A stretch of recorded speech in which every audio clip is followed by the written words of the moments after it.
your game. Wow, I must have been dreaming. Is he glowing? Get ready for Real Estate Week on CBS 4 News. Your home guide for cashing in on South Florida's real estate boom. Every place is hot right now. Monday, looking to buy a house or condo? From Miami-Dade to Broward, we'll hit the streets and target the best neighborhoods to get the most for your money. It's amazing what people are willing to buy. I guess it's supply and demand. Plus, see the community's real estate experts are calling the next hot zones. They're putting money into the properties over here. Real Estate Week, all next week at 5 and 11 on CBS 4 News. Catch all the action on Jim Berry Sports Wrap tonight on CBS 4. Convention Eve. Democrats gather here in Boston amid unprecedented security measures. Candidate Kerry talks tough on terrorism in a bid to defuse a perceived Bush advantage. The White House moves to block lawsuits against FDA-approved drugs and medical devices. And Lance Armstrong's record ride into the Tour de France record books.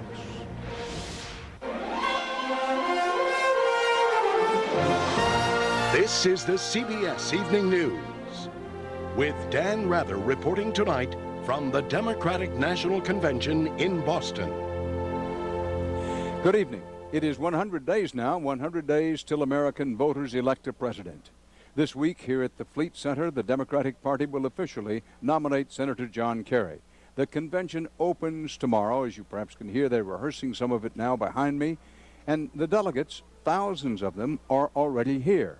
CBS News has been talking to some of them, and correspondent John Roberts is on the podium tonight to tell you what we found out. John?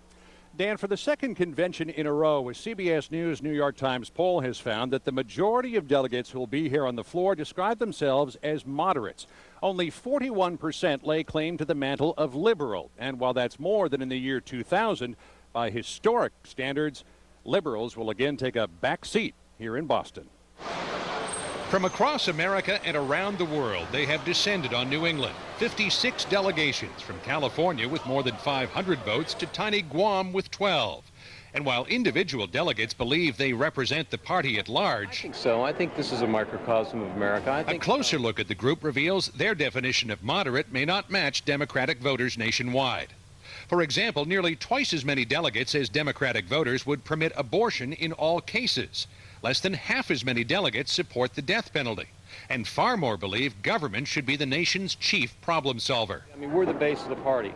And, if you energize your base, you're going to win. Democratic is still the party of minorities. 33% of delegates are either black, Hispanic, or Asian.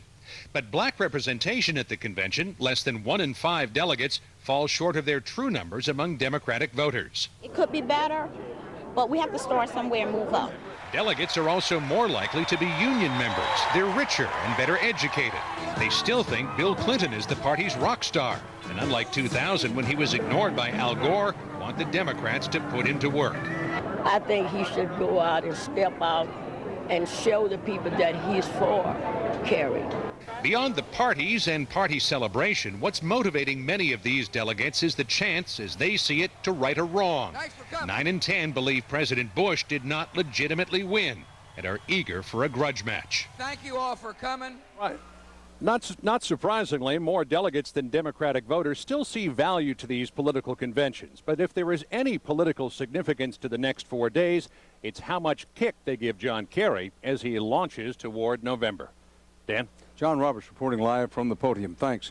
This is the first time Boston is playing host to a national party convention, and at least some Bostonians would prefer it be the last. CBS's Jim Axelrod reports a city sometimes known as the Cradle of Liberty has become an armed fortress. This is the last train to Newburyport outbound. Actually, it's the last train anywhere from the station at Boston's Fleet Center until Friday. For security's sake, while the convention is running, the trains are not. The security plan is unprecedented, that we have a better security plan in place because we've learned from past experiences. For the next 4 days, Boston will have a touch of Guantanamo Bay. The convention site perimeter is secured by razor wire, barricades, and patrolling National Guardsmen. F-16s are in the air, armed boats are in the water, military vehicles are on the banks of the Charles. Security is the major issue here. And Boston's mayor professes to be unworried about hosting the first convention since 9/11. When you put your head down on your pillow at night, do you ever think, my God, do we have a bullseye on us? No, I don't. I really don't. We've been out there telling people exactly what's going to happen. Once inside the perimeter, you don't want to go out. I was counting on some big numbers. And pizza shop owner Mark Pasquale is realizing the price of doing business for the city is no business for him. The whole area is confined. It's back there, nobody up here. So who's going to come and see me? He's closing for the week, but if all goes well, a few ticked-off business owners will be the legacy of this week. He says something to Bronson Arroyo, and we know what he said. Here we go. Veritek and A-Rod going at it. And Boston will have already witnessed the only public violence of this high-profile week. This is a list of items prohibited inside the convention site. It includes, reading from the list, umbrellas, coolers, scissors, knitting needles, flashlights. I'd say if you can't bring it on an airplane, you can't bring it in there, but I tried to take a cup of coffee inside the convention site this morning, and security made me throw it out. Dan? Jim Axelrod reporting from the outside. Thanks, Jim.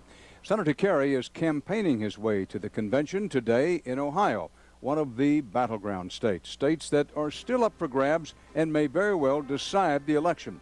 CBS's Byron Pitts reports Senator Kerry is now trying to snatch the only issue in which most voters say they prefer President Bush. Today, Columbus, Ohio gave Senator John Kerry a real Buckeye welcome from both sides. When I see people on the other side of the fence saying 4 more years, I sometimes say to myself, 4 more years of what? This working-class neighborhood like this working man state went for President Bush 4 years ago by a mere 12 votes. Come on out here, Janet. In a front porch visit, Senator Kerry tried to convince Jesse and Janet Aiken and their neighbors he can make America safer from terrorism than President Bush. I have said that to fight the most effective war on terror, you also need to use all of the tools, all of the weapons in our arsenal. And primary among those is statesmanship. Do you think Senator Kerry can keep the country safer than President Bush? I do have no doubt about that he'll do a better job than President Bush is doing right now. But a few doors away, Peter Bricker disagrees. I think George Bush is the man to keep America safe, and I think John Kerry will weaken our country to the point that we will no longer be a superpower. These front porch visits are an attempt by Team Kerry to turn the circus atmosphere of a national campaign into a block party.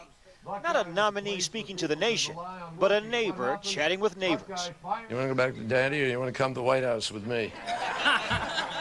It is not an original idea. President Roosevelt did it with his fireside radio chats in the 1940s.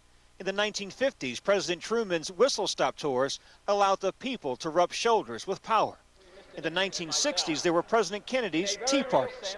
This is a neighborhood. America ought to be one great big